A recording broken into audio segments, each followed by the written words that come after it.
Chapter 1 Introduction The Hermeneutical Task and Method. In spite of the immense contribution of Joachim Vock to the scholarly study of religion, one can discern little current interest in his work. This apparent lack of awareness of the importance of Vock and his work is all the more puzzling given the fact that both the issues which he addressed and the methodological problems which he raised remain not only timely, but for the most part unresolved. This study begins with attention to the continuing significance of Vock's vision for the future of Religionswissenschaft. The problem of authority in religious leadership was one of the many issues which attracted Vock's scholarly interest. In his monograph, Sociology of Religion, Vock devoted a chapter to developing a typology of patterns of authority in religious leadership. In this study, he outlined ways in which the authority of different types of religious leaders, founder, reformer, etc., is manifest in the particular institutionalizations of religious community issuing from their leadership. Although his approach is self-consciously sociological in its focus on communal and institutional formalizations, Vock interweaves into his discussion a suggestive commentary on other dimensions of religious experience and expression. As evidence, for example, that his interest in the problem of authority in religion transcends the narrowly sociological, note the following statement, quote, "Reformers differ from prophets psychologically, sociologically, and theologically." A scrutiny of Vock's discussion of authority reveals that he believed observable parallels exist between the, quote, "psychological type," unquote, of a religious leader and his style of exercising authority, his theological formulations, and the organization of the particular religious institutions with which he is engaged. Although this idea is an important recurrent theme in sociology of religion, Vock never pursued an intensive study of these apparent parallels in the structure and dynamics of authority. Vock's work is replete with many such suggestive leads which he failed to follow up in subsequent works. Richard Shaman has noted that Vock felt he had to choose between two alternative ways of expending his energies. One, to engage in methodological inquiries and to elaborate a comprehensive theory of Religionswissenschaft's nature and tasks as a hermeneutical science. Or, two, to leave the edifice of his scientific theory unfinished and to employ it in fragmentary form in sustained interpretations of entire religious cultures. He chose the first alternative. According to Shaman, Vock hoped that others would take his often schematic suggestions and interpretations and in the process of sustained interpretation discover the value of his work for the community of religious scholarship. The present work studies intensively the career of one religious leader with regard to how his style of authority is expressed psychologically, theologically, and sociologically. This sustained interpretation of the career of one leader, if supplemented by similar studies of other leaders, could figure as a beginning toward establishing the usefulness of Vock's insights in understanding concrete materials in the history of religion.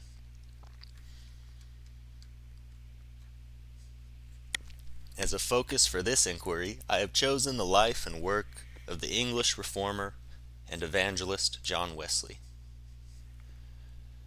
One of the major considerations for such a study is the availability of biographical as well as autobiographical resources.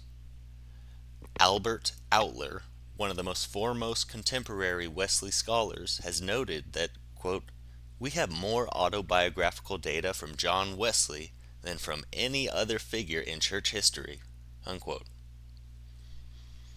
This richness of data and documents, Wesley's prominence in 18th century religious history, and the central role of the problem of authority in Wesley's cultural milieu and career combine to make the choice of John Wesley an appropriate and promising one.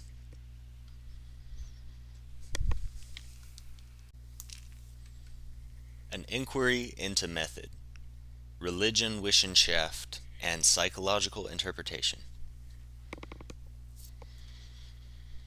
The basic interpretive method for this study is psychohistorical, largely based on the seminal work of the psychoanalyst Erik H. Erikson. One of the fundamental tenets of Erikson's methodology is, of course, that continuities can often be discerned between the dynamics of an individual's personal identity and those of his ideology and institutional relationships. This obvious parallel between the assumptions of Vogt and Erikson could be offered as a superficial answer to any query regarding the appropriateness of Ericksonian method for this study. Vogt, however, had grave reservations regarding the use of psychological interpretation in religious inquiry. Before proceeding further, the reasons for these reservations must be examined in some depth. I am convinced that these reservations, once appropriate, no longer constitute sufficient grounds for inordinate suspicion of psychological inquiry in religion, Wissenschaft. On the basis of the following discussion of the historical and theoretical grounds for Vogt's concern, I argue that the time has come for a full acceptance of psychological research as an important resource for the general science of religion. It may seem strange to call attention to the widespread distrust of psychological interpretation in religious studies at a time when there is a renewal of interest in the uses of psychological theory and methodology.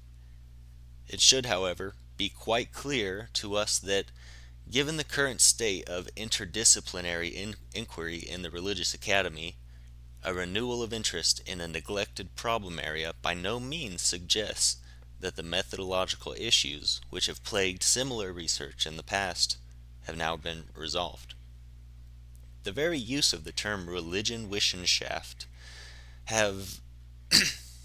is an embarrassing reminder of our disorderly conceptual and methodological, quote, house. I am using the term as it was understood by the much revered but all too rarely read Vogt. In the introduction to Vogt's monograph, The Comparative Study of Religions, Joseph Kitagawa defines religion Wissenschaft as, quote, a field of study which embraces three main divisions: hermeneutics, or the theory of interpretation, the study of religious experience, and the sociology of religion, unquote. Vogt's starting point was the assumption that subjective religiousness is objectified in various expressions, and that these expressions appropriate definite structures which can be comprehended. The study of such structures of religious expression is one of the primary objectives of religion's Wissenschaft. In this sense, it is a descriptive science, following Dilthey's notion that a descriptive science is one whose units and laws are found by empirical analysis or close examination of what is actually given in experience. Vogt himself pointed out a number of ways to study religion under the general rubric of religion Wissenschaft. One can do historical studies, phenomenological studies, sociological studies, and psychological studies. Quote, the quest for knowledge of the interior aspects of religious experience, wherever and whenever that experience may occur, constitutes another legitimate approach. Individual and group feelings, together with their dynamics, have to be explored. This is the task of psychological interpretation. Although the more recent decades have shown an appreciable cooling of the fervor once displayed by the advocates of the psychology of religion at the beginning of the 20th century, today the various schools of depth psychology and psychoanalysis offer clues to the understanding of the unconscious and its workings. The writings of Grinstead, Allport, Horney, Menninger, and Fromm, to mention only a few contemporaries, have applied Freudian and Jungian theories to the study of religion. Vogt believed that psychological interpretation was necessary for a full understanding of religious phenomena, and that such inquiry should be integrated into religious research, along with other equally important interpretive methodologies.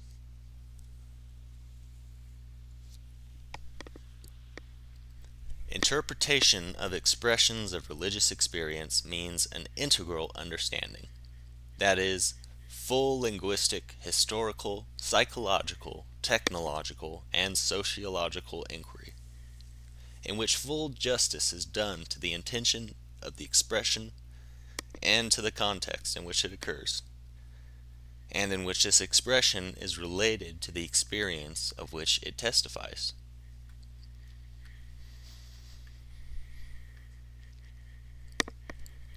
In spite of these protestations as to the importance of psychological interpretation, a closer scrutiny of Vogt's work reveals the grave reservations with which he viewed such inquiry. He believed that the materialistic and positivistic assumptions of modern psychology led almost irrevocably to a psychologism, which interpreted religion in a reductionistic manner. This opposition to psychological reductionism manifested itself in a critique of the Freudian analysis of religion in his essay Das religiöse Gefühl, published in 1931. As early as 1924, Vogt indicated his suspicion of psychological interpretation. Quote, the lay adherent of religion is easily convinced, not for example that religion is an elementary, eternal human phenomenon, but that it is made up of certain impulses, strivings, notions, and agitations. It is especially a kind of repressed sexuality, and though it is not expressed, there is a little word written above the whole description, only. The psychologizer knows no more beautiful word. He is happy when he has discovered that something is only something. Vogt was committed to the need for scientific analysis of religious phenomena, yet was convinced that such analysis did not require the destruction of the object of investigation. For him, limits should be built into hermeneutical method. Quote, in order to avoid dissolution of actuality and of values, there are no natural limits, only those of tact, respect, and shame, most unmodern virtues. The setting of limits is a limitation, but without limitation there is chaos. If we want to build a, quote, formed world, unquote, we must learn to honor the forms of things, unquote. For Vogt, practitioners of psychological interpretation seemed unaware of the limitations of psychological perspective. Consequently, they did not, quote, honor the forms of things, unquote, Enthusiasm for the practice of the psychology of religion as a sub-discipline of academic psychology had already begun to wane, and Vox's reservation were an added impetus for the continued eclipse of psychological investigation within religion Wissenschaft. Since Vox's death in 1955, the term religion Wissenschaft has increasingly been identified more narrowly and less accurately with the discipline currently referred to as the history of religions. Indeed, at present there seems to be little communication between those scholars involved in the scientific study of religion and the practitioners of the science of religions. It is my purpose to focus on one of the major factors which led Vox to formulate his influential reservations about the use of psychological interpretation. Wilhelm Dilthey's ill-fated search for an adequate psychology. I then outline Erikson's psychohistorical method, which I argue renders Dilthey's difficulties and his solution obsolete, both in itself and in its subsequent influence upon Vox and religion Wissenschaft.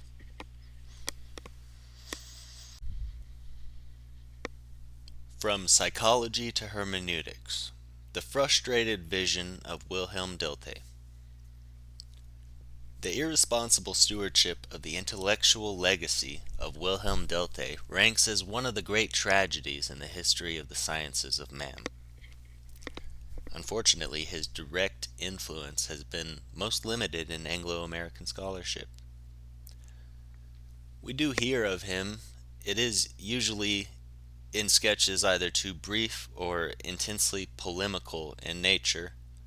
Indeed, most are unaware not only of the fundamentals of Dilthey's work, but of his substantial influence upon Weber, Husserl, Heidegger, and others. The renewal of interest in hermeneutics has, however, heightened awareness of Dilthey's foundational work in that area. In his recent monograph, Hermeneutics, Richard Palmer has noted Dilthey's contribution.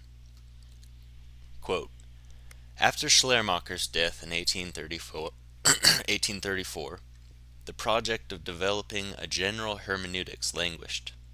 Near the end of the century, however, the gifted philosopher and literary historian Wilhelm Dilthey, born 1833, died 1911, began to see in hermeneutics the foundation for the Geisteswissenschaft, that is, all the humanities and social sciences, all those disciplines which interpret expressions of man's inner life, whether the expressions of gestures, historical actions, codified law, artworks, or literature.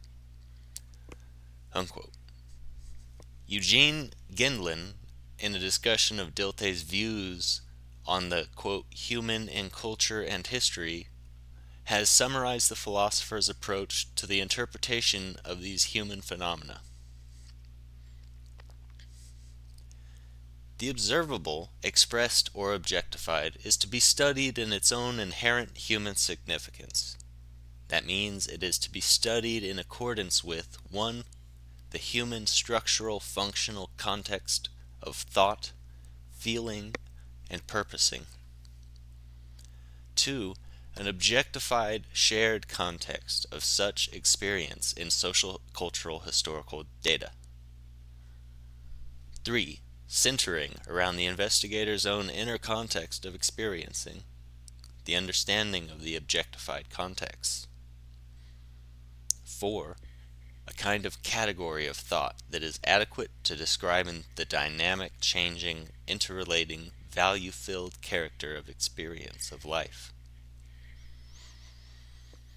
Thus, according to Dilthey, this dynamic process of interaction constitutes the basis of both the cultural and the personal experience of the individual.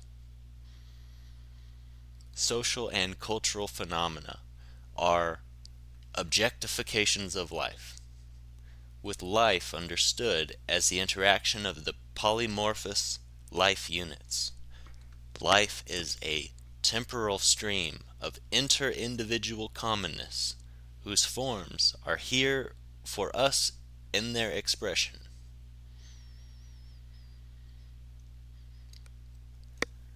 The human individual in Dilthey's thought is the focus or crosspoint of social and cultural systems. The individual acquires his own symbolic universe with its structured modalities of experience through learning and social groups. Even, quote, before he learns to speak, he is already a historical being, unquote. The individual, nevertheless, is not merely a passive tabula rasa on which society imprints its designs. He integrates the different systems as he internalizes them and carries them creatively. Thus, he is capable of both active adaptation, as well as passive internalization, and can make his own imprint on the socio-cultural systems in which he lives and acts. For Dilthey, this creative action by individuals marks their participation in the ongoing process of creating the constellations of meaning which constitute human life. It is in this context of historical process, it is in the context of this historical process that all cultural, social, and personal phenomena are significant. And Dilthey's chosen life task was the development of a method of interpretation which could comprehend the myriad dimensions of that ongoing process. Though Dilthey had envisioned an integrative approach to the understanding of culture and personality, he was frustrated in his attempt to formulate the theory and method adequate to his task. H. A. Hodges, in his monograph Wilhelm Dilthey, An Introduction, has called attention to the inconclusiveness present in all of Dilthey's attempts to rearrange or to arrange the human studies according to a coherent system. He notes a curious development and change of emphasis in Dilthey's theory. Quote, thus, in the Introduction to the Human Studies of 1883, the whole edifice is made to rest on psychology, which together with the generalizing social sciences receives much more space than biography and historiography. Yet at the end we are told that the synthesis which some would seek in sociology is really to be found in history, written, quote, philosophically, etc., with full consciousness of the results of the special sciences and the aesthetic and cultural values of history are stressed. In the Critique of Historical Reason of 1910, the human studies are made to arise out of lived experience by way of autobiography, biography, and history. The generalizing sciences of society are recognized as important but subordinate, and there is considerable doubt as to where psychology comes in and what it is to be like. Much is heard of hermeneutics, which is given a place not altogether unlike that which mathematics holds in the natural sciences. Unquote. In order to understand this shift in emphases, we must address ourselves briefly to the three questions. 1. What type of psychology did Dilthey reject? 2. What type did he envision? And 3. Why did he turn away from giving psychology such a central role in the human studies? In his masterful study, The Philosophy of Wilhelm Dilthey, Hodges notes that Dilthey rejected the suspicions of Kantians and Hegelians toward the use of psychology in the human studies.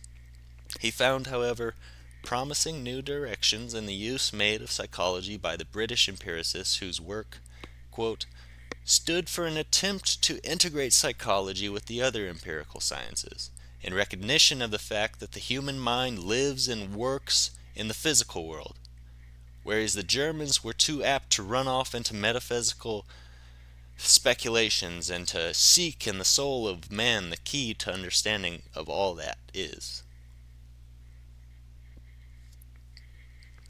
But the British psychology also had weaknesses, which Dilthey never accepted. It sought to imitate physics with Hume, for example, using a mechanical model which failed to do justice to either the instinctual or the spiritual in human experience. Too narrow in scope and confined to a study of the processes of human cognition, it neglected the instinctual and volitional experiences of man. Finally, it tended to treat the individual as a unit prior to, and in essence unaffected by, his union with others in society. Dilthey believed it was possible to develop a psychology without these weaknesses, a psychology which would give a coherent account of mental life in purely descriptive and empirical terms. Hodges has summarized Dilthey's assumptions regarding mental life. Mental life, he thinks, is a functional unity which cannot be reduced to or built up theoretically out of non-functional units.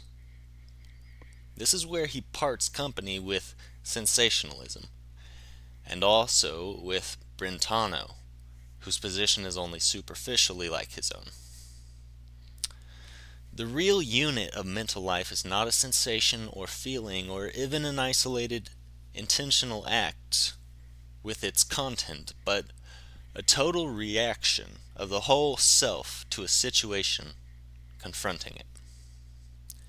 Every such reaction, called by Dilthey an Erlebnis, includes elements of three main types: cognitive, affective, and conative. And these follow and depend upon one another in a definite order which constitutes the ground rhythm of mental life. Cognition comes first, then feeling, then conation. In Dilthey's system, these relations between the three elements in human mental life are called the structure or structural system of the mind. The possibility of developing a descriptive psychology rests on his belief that this structural system is actually given in lived experience. For Dilthey, psychology was the systematic elaboration of the self-knowledge which begins in common experience.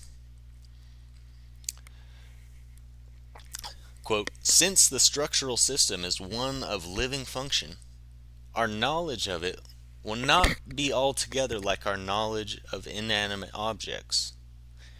It will depend on the possession of an eye for the structural type.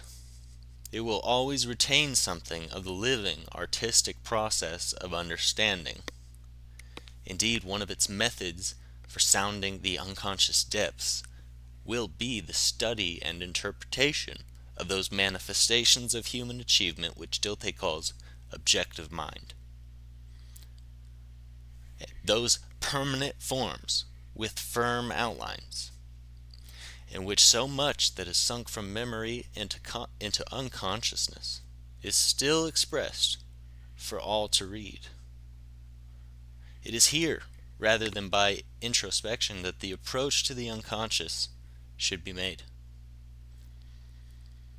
According to Dilthey, such a descriptive and analytical psychology would, in order to be adequate, have to 1. Begin by describing the structures of mental life, showing how the various spheres are related to one another in the ongoing process of lived experience. 2. Explain the dynamics of mental development, through which the structural system grows increasingly refined and complex in the creative adaptation of the person, and of the person in his physical and cultural environment. 3. Clarify how the individual is both integrated into and differentiated from the various social systems that make up his communal existence. And 4. Formulate an understanding of how men come to share basic uniformities and yet develop unique individual characters, including within this task the development of a psychological typology of the various character types. Dilthey's grand design for such a psychology on which to base the human studies was to remain little more than that. He found the available psychological theory and methods inadequate for the task, and consequently could not formulate the comprehensive structure psychology that had been his goal.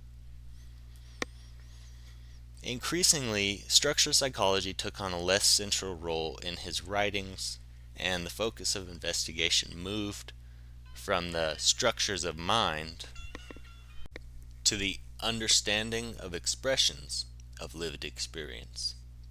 In his later years, he viewed the human studies as based not on a comprehensive psychology, but on the discipline which defined as its task the understanding of expressions, hermeneutics.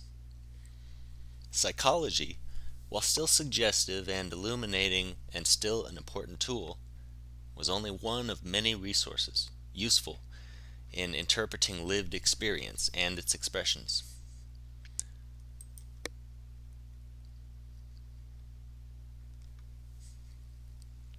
Dilthey's legacy to Vach.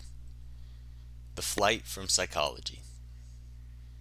Richard Shaman has illuminated Vach's indebtedness to Dilthey for the fundamentals of his theory and method. From the above discussion, it is obvious that Vach's orientation towards psychology and hermeneutics, and that of many later practitioners of Religionswissenschaft, which must be understood in the light of the work of the later Dilthey. Vach retained Dilthey's never-surrendered conviction that psychological methods might prove useful in the interpretive task, but, like Dilthey, found existing psychological theories and methods inadequate. Although Vach accepted psychology as one among many methods, the problematics involved in its application led him to place his fundamental methodological eggs in other baskets. Therefore, in Vach's work, the promise of psychological method remains unfulfilled. It is our contention, however, that the work of Erik Erikson offers the fundamentals of a methodology which enables psychological interpretation to make its own distinct contribution in the context of a more comprehensive hermeneutics. In order to support our contention, we must 1. Introduce and discuss the fundamentals of Erikson's method, 2. Show its relevance for investigating the structure and dynamics of authority in our research, and 3. Place his fundamental method in a wider theoretical perspective.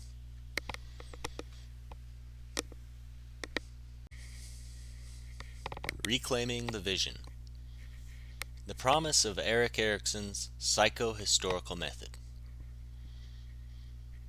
Clearly, the publication of Young Man Luther marked an important advance in Erikson's development of a psychoanalytic approach to the interpretation of culture and personality. The present task is to discern the basic intent and structure of his psychohistorical methodology. For the scholar seeking an introduction to the methodology of psychohistorical study, a survey of the relevant literature proves frustrating. Psychohistorians, I believe, prefer to offer concrete examples of their investigations for illustrative purposes rather than discussing their endeavors in the abstract language of methodological statements. Erikson himself embodies this abhorrence for abstract and perhaps oversimplified theorizing. One searches his writings in vain for a clear and concise outline. Therefore, the following discussion represents my own reconstruction of his aims and method from scattered, often obscure references. In this reconstruction of the major topography of his project, we must examine the following passage from Young Man Luther, in which Erikson, by using the reformer as a concrete image, presents his insights into what he has called the metabolism of generations.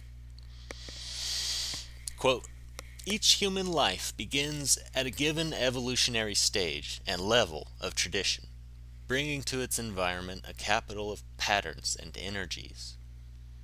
These are used to grow on and to grow into the social process with and also as contributions to this process. Each new being is received into a style of life prepared by tradition and held together by tradition, and at the same time disintegrating because of the very nature of tradition. Unquote. Erikson is not satisfied with the idea that human individuals are mere pawns, passively reacting to societal and cultural conditioning. From his point of view, societies optimally facilitate the development in the individual of what recent ego psychologists have called ego activity. Quote, but the social process does not mold a new being merely to housebreak him. It molds generations in order to be remolded, to be reinvigorated by them. Therefore, a society can never afford merely to suppress drives or to guide their sublimation. It must also support the primary function of every individual, ego, which is to transform instinctual energy into patterns of action, into character, into style. In short, into an identity with a core of integrity, which is to be derived from and also contributed to the tradition. There is an optimum ego synthesis to which the individual aspires, and there is an optimum societal metabolism for which societies and cultures strive. It is in describing the interdependence of individual aspiration of societal striving we can describe something indispensable to human life. Unquote. It should be clear from this passage that Erikson understands his psychohistorical investigations to be deeply grounded in and a significant development of his earlier research into the dynamic interaction of selfhood and culture.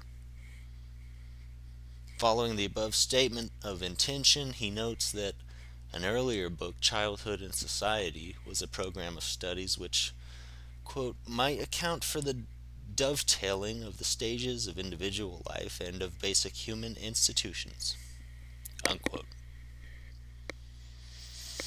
He then states that Young Man Luther circumscribes for only one of these stages, the identity crisis, in its intrinsic relation to the process of ideological rejuvenation in a period of history when organized religion dominated ideologies.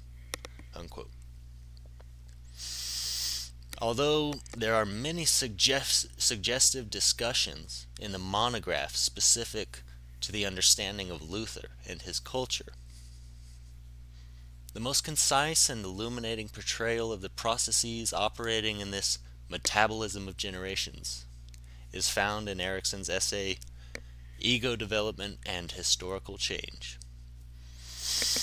Quote, beyond this, however, the observer is aware of the fact that what he conceptualizes as id, ego, and superego are not static compartments in the capsule of a life history. Rather, they reflect three major processes, the relativity of which determines the form of human behavior. They are 1. The process of organismic organization of bodies within the time space of the life cycle, evolution, epigenesis, libido development, etc. 2. The process of the organization of experience by ego synthesis, ego, space-time, ego defenses, ego identity, etc. 3. The process of social organization of ego organisms. The process of social organization of ego organisms in geographic historical units, collective life plan, ethos of production, etc. The order given follows the trend of psychoanalytic research. Otherwise, although different in structure, these processes exist by and are relative to each other. Any item whose meaning and potential changes within one of these processes simultaneously changes in the others.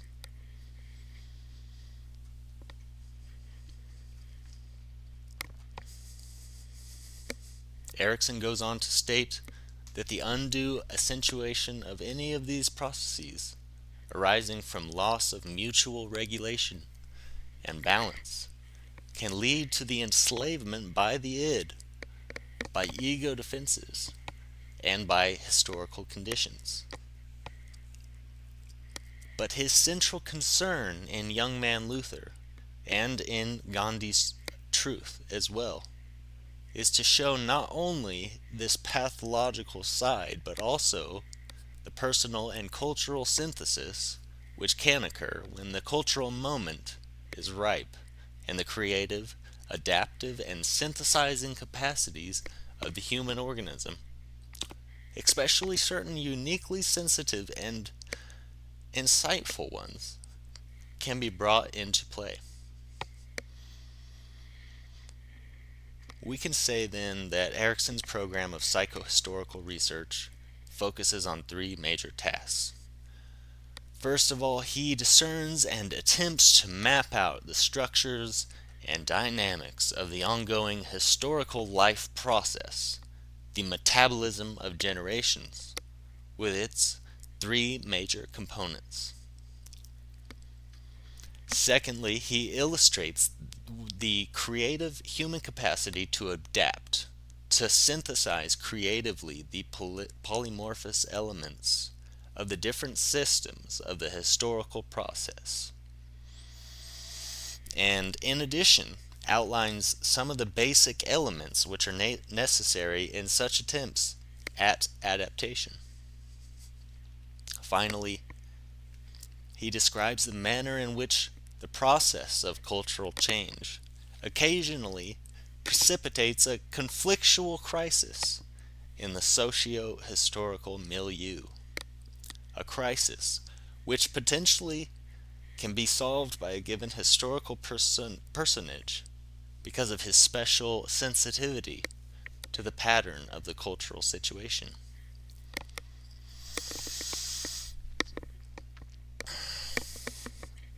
This sensitivity is, according to Erikson, born out of the similar, one might say, congruent pattern of conflict grounded in the microcosm of his individual development.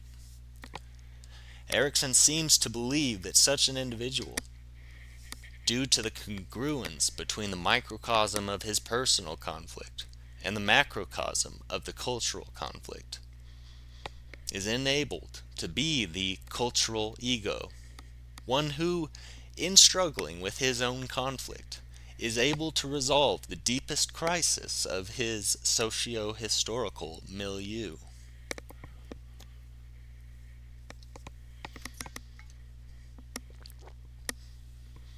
Given the integral grounding of Erikson's psychohistorical research in his earlier studies, we should not be surprised that his method of approaching the interpretation of a historical personage is likewise grounded in his standard clinical approach as a practicing psychoanalyst. I would posit that his article on the nature of psychohistorical evidence, In Search of Gandhi, ostensibly identified to clarify his methodology, is virtually incomprehensible if not read as a continuation of or sequel to his previous article, The Nature of Clinical Evidence. In the latter article, Erickson illustrates his clinical method by describing the case of a young man plagued by disturbing dreams.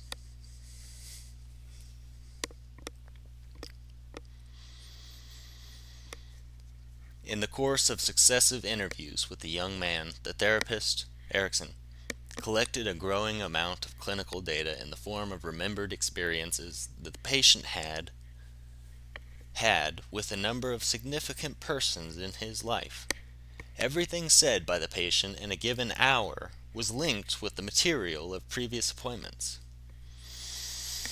According to Erickson, the therapist assumes that the synthesizing function of the ego associates material together, though it may be remote in history, separate in space, and contradictory in logical terms.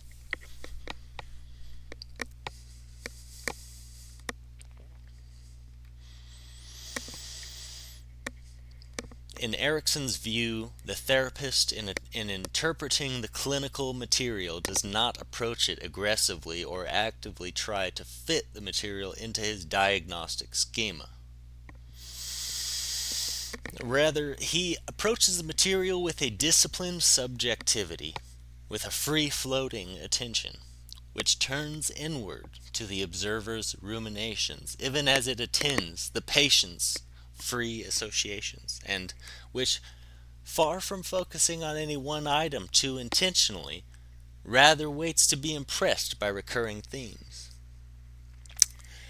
After sketching the relatively passive, expectant mindset of the therapist, Erickson goes on to characterize the nature of his clinical evidence, positing that the patient during the therapeutic encounters will have produced a sequence of themes, thoughts, and affects which seek their own concordance. He suggests that these themes will first faintly but ever more insistently signal the nature of the patient's message and its meaning. It is, in fact, the gradual establishment of strategic intersections on a number of tangents that eventually makes it possible to locate in the observed phenomena that central core which comprises the evidence. In the case in question, Erickson was able to discern an evidential continuity as it manifested itself in patterns arising out of many different sectors of the patient's life, not only in his dreams, but in many different significant relationships, those with his mother, grandfather, therapist, etc. These patterns at various times and relational coordinates were found to be congruent with regard to their structural and dynamic configurations. This congruence in the dynamic patterning of the patient's life process was the key for understanding the conflicts of the patient and the basis for an orientation from which to plan therapeutic intervention. In his article on the nature of psychohistorical evidence, In Search of Gandhi, Erickson reiterates again for the psychohistorian as well as for the therapist the importance of a disciplined subjectivity, which turns inward to the observer's ruminations, even as it attends to the data under scrutiny. Erickson is concerned to emphasize that the psychohistorian must, as does the therapist, include as a part of the discipline in his disciplined subjectivity the capacity to discern the presence of the phenomenon of countertransference.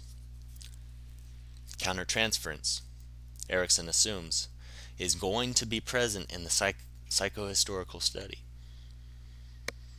The question is whether it will become an important source of insight or a fatal source of interpretive distortion. As Erikson has put it, quote, even as we demand that he who makes a profession of psychoanalyzing others must have learned a certain capacity for self-analysis, so must we presuppose that the psychohistorian will have developed or acquired a certain self-analytical capacity, which would give to his dealings with others, great or small, both the charity of identification and a reasonably good conscience. We should not assume from the above comments, however, that the method of disciplined subjectivity is exhausted by an awareness of the uses of countertransference. Certainly, though Erikson does not make this explicit, here, as he did in the article on clinical evidence, the disciplined subjectivity of the psychohistorian should include that same sensitivity to thematic continuity which is reflected in the clinician's approach.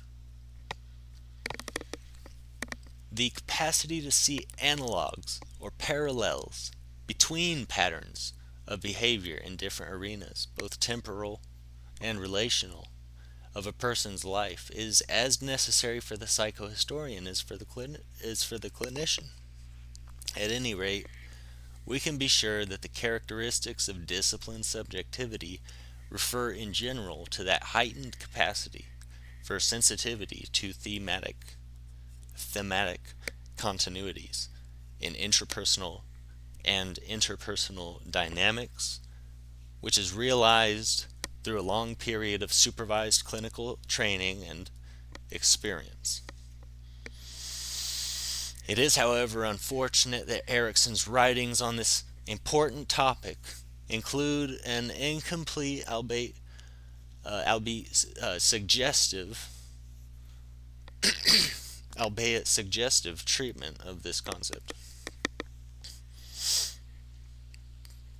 Include an incomplete, albeit suggestive, treatment of this concept. In this article, Erikson includes a schema which, though present in principle in the previous article, receives more emphasis here. The necessity to keep in focus the juxtaposition of the history in the person with the person in history. Here, he emphasizes again the dynamic interaction of the self and its cultural historical milieu, keeping both the interpreted and the interpreter continually in such a dialectical focus. In the light of the above discussion, we are enabled to summarize the major elements of Erikson's interpretive methodology. He begins with a multidimensional process, conceptuality, which includes all the personal and social dynamics affecting and affected by the individual. These interrelated processes range from the biological to the cultural. The interpreter approaches his data with a disciplined subjectivity, which, while ever conscious of the countertransference and other nuances of inter and intrapersonal dynamics, allows his free-floating attention to play over the clinical or historical data. The patterns and configurations in the data impress themselves on the awareness of the interpreter, and, by a process of thematic analysis, the interpreter discerns the various indices at which the patterns and configurations intersect, or again are found to be structurally and or dynamically analogous, parallel, or congruent. The central themes or modal patterns thus derived constitute the basic evidence of the interpreter from which he can build his interpretation.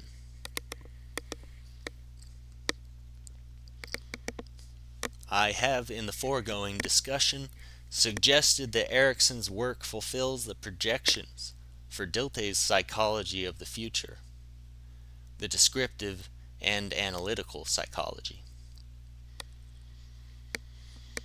Others have noted the possibility that psychoanalysis, even that of Freud, may be a step toward meeting Dilthey's requirements. As early as 1939, Max Horkheimer observed, quote, "We shall here raise a different question, whether in spite of the opposition between the naturalistic principles of Freud and the historical principles of Dilthey, the theory of psychoanalysis does not meet some of Dilthey's requirements." Horkheimer points to a number of interesting parallels between Dilthey and Freud, including assumptions about the nature and dynamics of the historical process of the individual in culture and of the symbolic processes underlying both the poetic fantasy and hallucination. However, the agreement between them, Horkheimer believes, lies above all in the conception of a coherent totality of meaning, Sinzu Sammenhang, in each individual existence, a totality which develops itself in the struggle between the individual human being and his environment.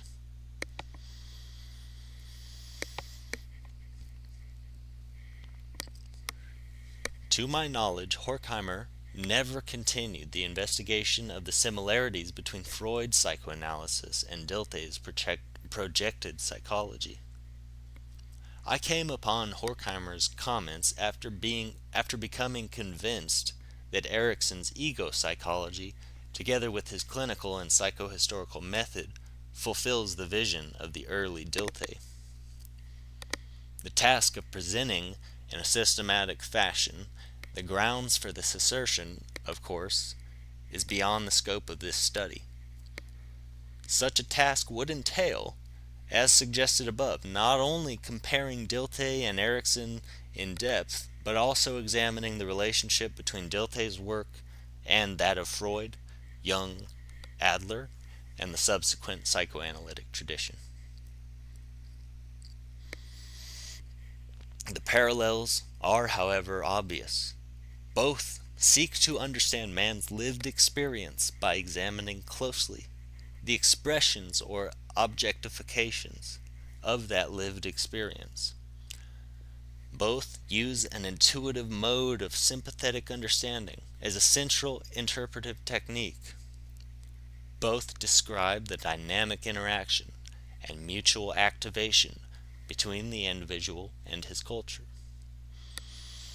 Both see developmental stages in life and worldviews. Both see a correspondence between psychological states and ideological characteristics.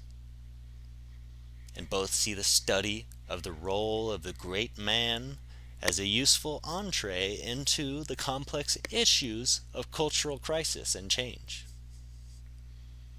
Like Dilthey, Erikson stresses not only the defensive but the adaptive and creative aspects of the human personality. Following Hartman, Erikson emphasizes the necessary fit between the human organism and its average expectable environment. From our perspective, this emphasis represents an extension of insight into the formation of what Dilthey, Weber, and others have called the Sinzu Sammenhang. The Sinzu Sammenhang. Certainly an important step forward, more by clinical psychiatry as a whole, but surely focal in Erikson is the grounding of the development of the intuitive capacities of the observer, interpreter, in long hours of disciplined, supervised reflection upon one's involvement with oneself and others. The discovery that the sensitivity of the interpreter can be trained and honed is a significant discovery and advance beyond Dilthey's hermeneutics, especially if the interpreter is concerned that his own archaeology of the subject will prevent the substitution of projection for exegesis. That his own archaeology of the subject will prevent the substitution of projection for exegesis.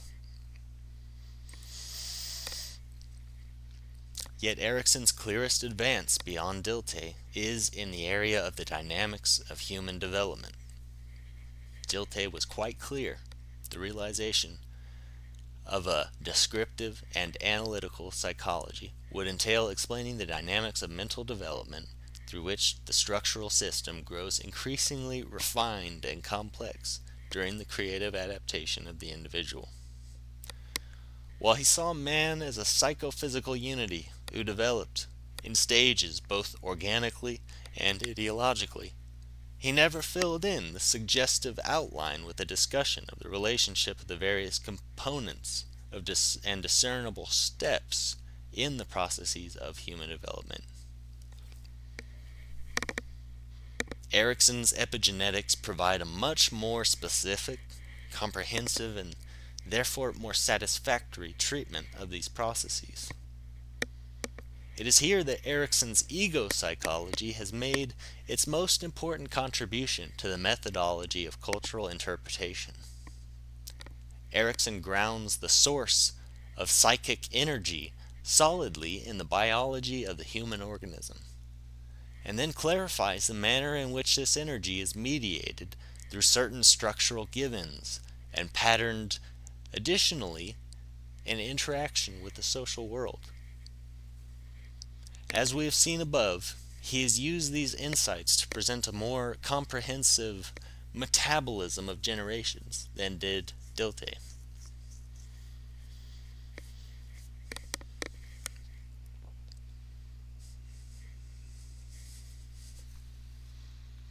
Authority.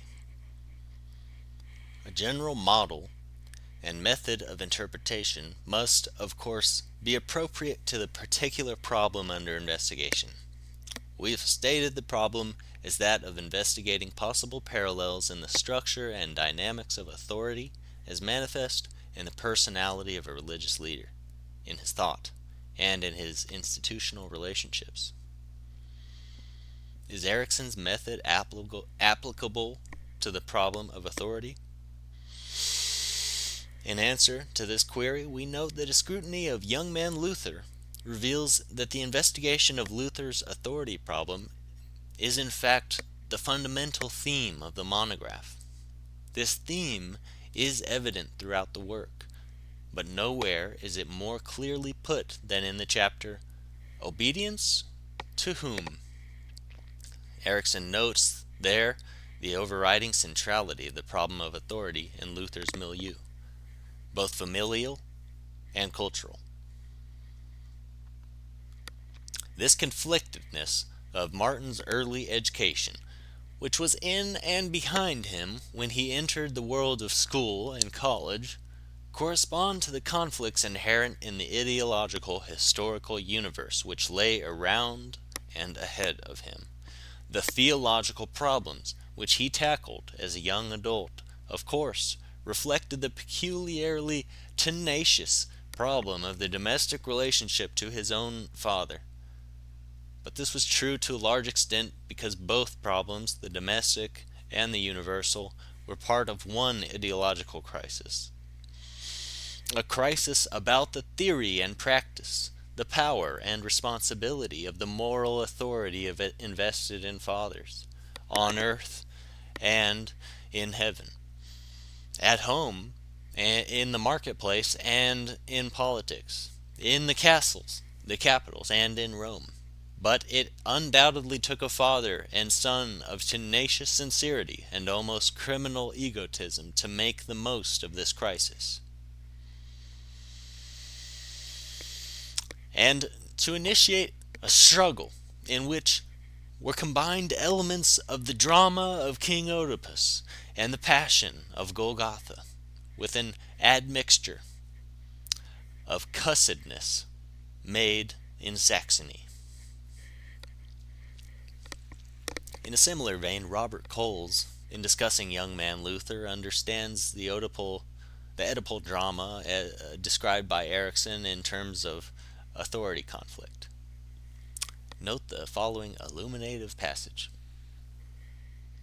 If Luther did anything for Western man, he helped him examine once again the priorities of his various allegiances.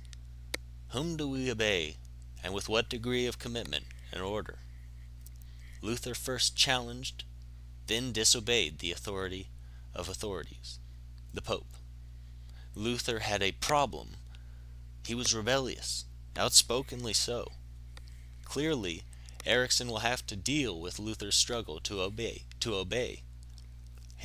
With his disobedience, with his persistent and extraordinary defiance in the face of the Pope's censure, with his urge to speak that defiance.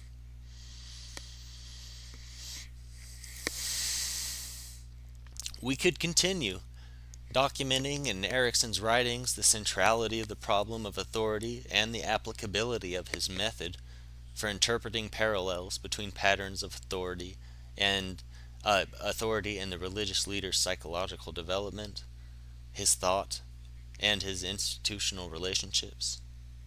It should suffice here, however, to note that Erikson's work has not only provided us with a basic interpretive model appropriate to the study of authority in religious leadership, he has as well made significant studies in the application of that method to the specific problem to which this study addresses itself.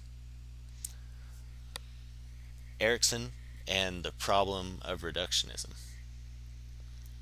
In the foregoing discussion, I have attempted to make it clear that the fundamentals of Erikson's theory and method in reality constitute a verstehende psychology, which is by no means alien to Vox's most basic methodological commitments. The question will inevitably be raised, however, as to whether Vox's criticism of reductionistic psychologizing does not apply to Erikson's work. Doesn't the scientific materialism of Erikson's spiritual father, Sigmund Freud, manifest itself in Erikson's theoretical and methodological orientation? Erikson has never clearly disassociated himself from the meta-psychological mythology of Freud, nor has he expressed any intention of doing so. Don Browning, in a recent article, Body and Existence, A Problem in Interpretation, addresses precisely this problem. He notes that there are at least two ways of reading Erikson. Indeed, one can read Erikson and find evidence that he is truly in the camp of the psychologizers, but Browning believes that Erikson's theory and method lends itself to another reading, which precludes classifying Erikson as just another reductionistic psychologizer. Quote, "Our point is this: Erikson is ambivalent. Sometimes he appears to be discerning the meaning of a human phenomenon by reducing it to its earliest infantile origins. Insofar as Erikson does this, he has not moved beyond the reductionistic tendencies common to most psychoanalytic interpretations. I am suggesting that Erikson should be read in another way, a way I believe is entirely consistent with the totality of his thought. Actually, Erikson does not reduce human symbolic phenomena to infantile origins, so much as does he seek for the modal analogy which unites and weaves together different levels of symbolic meaning, infantile and adult, cultural and individual, religious and personal. Basic archetypal modes and learned variations of these modes constitute the analogical nucleus which holds together the various dimensions of symbolic reality." Unquote.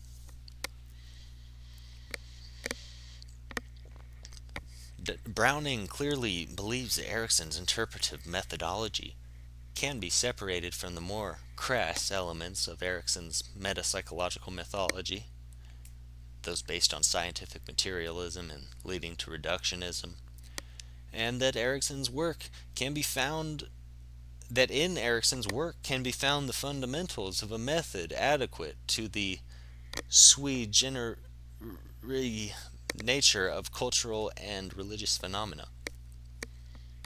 In summary, it is Erickson's fundamental theory and method, not his Freudian myth, that meet the requirements for an adequate method as stipulated by Bach. Browning's thesis has received some convincing, though indirect, support in the publication of the recent monograph, Ego and Instinct, the Psychoanalytic View of Human Nature, revised by Daniel Yankelovich and William Barrett. They argue that the clinical research and interpretive method of psychoanalysis not only can, but must, be freed from the scientistic and reductionistic metapsychological tenets of Freud.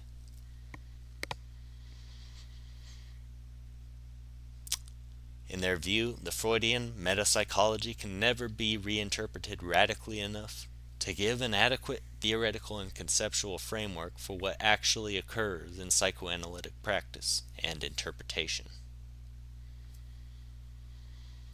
This inadequacy of Freud's metapsychology is grounded in its foundation on an outmoded view of physics and of scientific theory and method in general.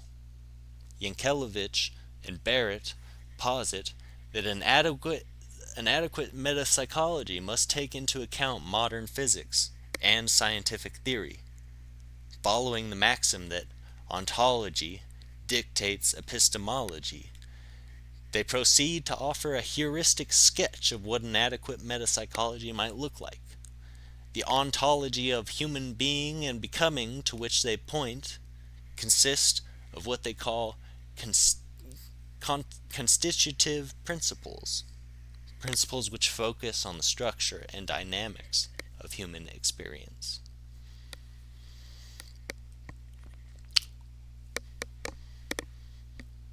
Accordingly, an event cannot be reduced to the sum of its parts, nor explained away by reference to its origins.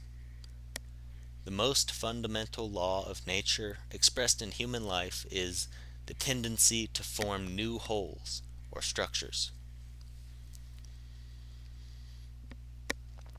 Quote, "This coming into being of new gestalts is the principle of creativity in nature. No description of human experience is possible without taking this phenomenon into account, as is well recognized in certain branches of psychology, gestalt psychology, holism, the organismic point of view, and even systems analysis, all insist upon the irreducibility of wholes to their constituent parts. We are proposing a radical extension of holistic thinking to cover virtually every aspect of human experience, from the most minutely elaborated personality traits to the broadest social institutions." Unquote. The authors then move on to summarize their conclusions and proposals for an adequate theory of the constitutive principles of human nature. Quote, "In brief, then human experience is characterized by the dynamic development of synergistic structures over time, no one structure being reducible to the other. Biologically rooted tendencies must encounter fortunate environmental circumstances to permit the fundamental structures of personality to develop. This interactive process goes on throughout the whole of life." Unquote. The new metapsychology must present a clear theory of a developmental, maturational schedule, including a theory of structural formation. Quote, "In psychoanalytic theory, the concept of a maturational schedule is suggested both by Anna Freud's line of development and Erickson's epigenetic principle. But Anna Freud holds her view within the traditional metapsychology, and Erickson has developed his own principle without, at the same time, challenging the orthodox meta-theory. For this reason, the power of such concepts is not fully emerged. Only when psychoanalysis is cleared of its old philosophical base will this all important concept, excuse me, will this all important concept of a maturational schedule be free to generate the subtlety, depth, and understanding in detail of documentation that it warrants. We propose to link the concept of a maturational schedule with a theory of learning and a structure formation to form a single constitutive principle. Unquote. In the above statement, Erikson is damned with very faint praise. When, however, one notes the basic lines of their emerging argument in the text and their heavy dependence upon Erikson as a resource, one is led to question how far their ontological reconstruction has in fact gone beyond Erikson. Moreover, we would assert that Erikson's interpretive method, as presented above, exhibits the fundamentals of the epistemological reconstruction which Yankelevich and Barrett call for. They view psychoanalytic explanation as a special kind of description. They view psychoanalytic explanation as a special kind of description. In psychoanalytic interpretation, as in historical interpretation, what has been denoted causes are really more or less systematized descriptions of social structures and events interlinked in time. If a description is to have an explanatory power, it must 1.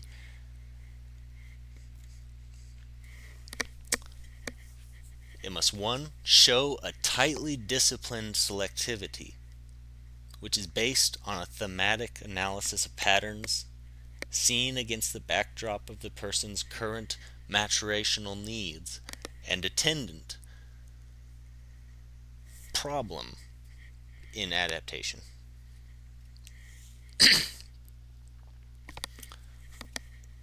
It must 1. Show a tightly disciplined selectivity which is based on a thematic analysis of patterns seen against the backdrop of the person's current maturational needs and attendant problem in adaptation.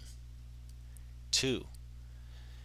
It must present the case or event at several levels of generality at the same time, including references to concrete incidents unique to this particular person, and viewing these incidents against the backdrop of data relevant to the general patterns which have been established regarding behavior of others in an analogous situation.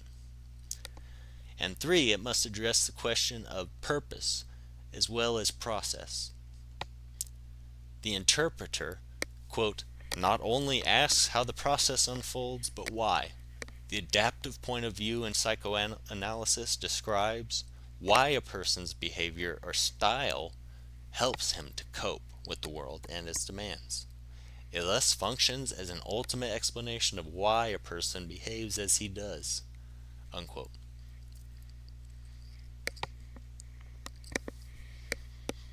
It is hard to see how this approach differs in any significant way from that which Erikson has offered. Browning, I believe, would argue as I would that the fundamentals of the reconstruction proposed in Ego and Instinct are already implicit in the work of Erikson, and that many, if not most, of the criticisms made of Erikson's theory and method are in fact based on the narrow and reductive reading of Erikson's works. This is not to say, however, that they do not point us in a helpful way to the task of developing the implicit aspects of Erikson's approach and of offering a more adequate covering theory and conceptuality for the fundamentals of his interpretive method. I will return to these and other issues in the last chapter of this work. It will suffice here, however, to indicate that I conclude on the basis of the above discussion that the fundamentals of Erikson's interpretive theory and method can be separated from the scientistic and reductionistic assumptions of the Freudian metapsychology. Vogt, I conclude, would be able to accept Erikson's would be able to accept Erickson's psychosocial, as I employ it, as a valid and appropriate basis for the task of investigating religious phenomena.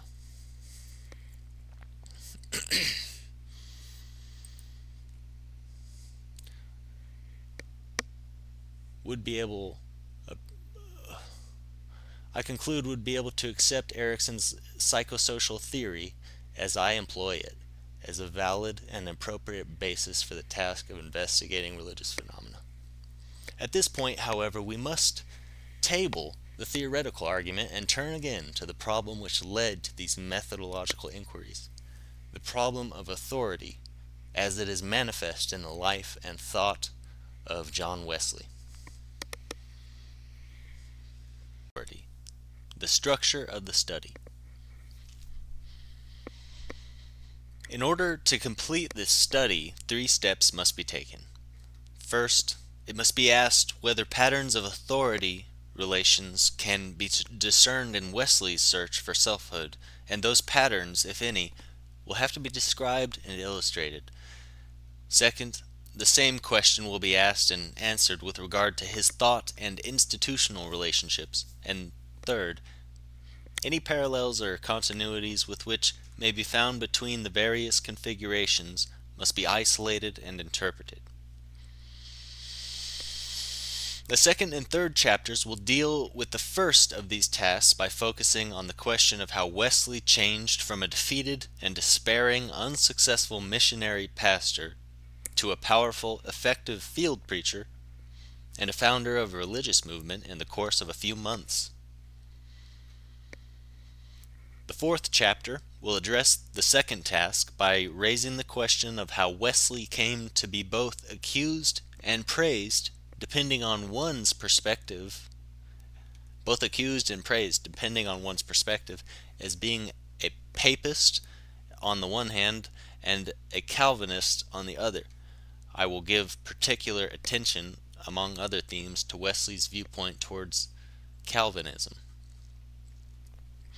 In the fifth chapter, I will complete the necessary analysis and data gathering for the second task by focusing on the ever problematic question of Wesley's ambivalent relationship with the institution and authority of the Anglican Church.